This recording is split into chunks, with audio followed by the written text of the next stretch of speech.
ദൈവം മനുഷ്യനെ സൃഷ്ടിക്കുന്ന ആളില് ഈ ഭൂലോകം പല ഖണ്ഡങ്ങളായിട്ട് വേർപിരിയപ്പെട്ടിരുന്നില്ല. ഒരേ ഒരു ഭൂമിയും ഒരു സമുദ്രവും മാത്രമേ ഉണ്ടായിരുന്നുള്ളൂ.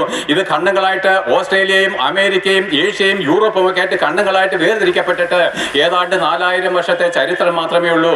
ആ ഭൂമിയുടെ മധ്യഭാഗത്തിൽ ദൈവം തന്റെ ആദ്യത്തെ ഒരേ ഒരു പുരുഷനെ സൃഷ്ടിച്ച് ആ ദൈവത്തിന്റെ രൂപത്തിൽ സൃഷ്ടിച്ച് നിർത്തുകയും അവനെ അനുഗ്രഹിച്ചു. നീ സന്താന പുഷ്ടിയുള്ളവരായിട്ട് ഭൂമി നിറയണം, ആകാശത്തിലെ പർവ്വജാതികളുടെ മേലും സമുദ്രത്തിലെ ജീവജന്തുക്കളുടെ മേലും നിലത്തെഴയുന്ന എല്ലാ ഉലകജാതികളുടെ മേലും വാഴണം. അവനിൽ നിന്ന് തന്നെ ദൈവം ഭാര്യയെ കൊടുത്തു. എന്നാൽ അവർ പാപം ചെയ്ത് ദൈവത്തെ തള്ളിക്കളയുകയും അവർ ദൈവത്തെക്കാൾ ഉപരി ആ സാത്താനെ സ്നേഹിച്ച് ദൈവത്തിന്റെ സ്നേഹത്തിൽ നകന്ന് ദൈവത്തിന്റെ ശത്രുവായിട്ട് അവൻ പാപിയായിട്ട് നരകവിധിക്ക് യോഗ്യനായിട്ട് തീരുകയും ചെയ്തു.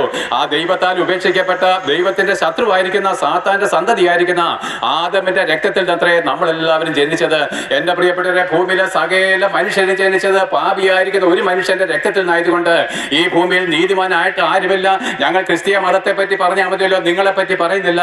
അത് മെത്രാനായാലും തിരുമേനിയായാലും ആരായാലും പ്രിയപ്പെട്ടവരെ എല്ലാവരും പാപികളായിട്ട് നരകവിധിയിലേക്ക് ഒടുങ്ങിപ്പോവുകയാണ്.